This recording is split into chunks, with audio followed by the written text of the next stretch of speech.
Sa Facebook, ang makikita nyo na nakalagay sharing revenue o revenue sharing na kapag gumagamit ka sa iyong content ng mga musika ay ikaw ay content creator ay makakatanggap ng share. At saka yung may-ari ng musika ay makakatanggap rin din ng share mula sa Facebook. Si Facebook na po ang nag-distribute ng share. Kaya gagamit na po kayo ng musika. Basta copyright na mayroong lisensya. Okay. Sa Facebook,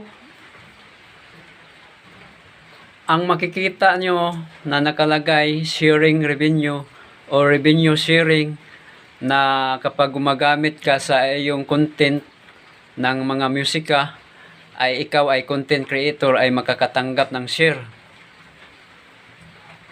At saka yung may-ari ng musika ay makakatanggap rin din ng share mula sa Facebook. Si Facebook na po ang nag-distribute ng share. Kaya gagamit na po kayo ng musika.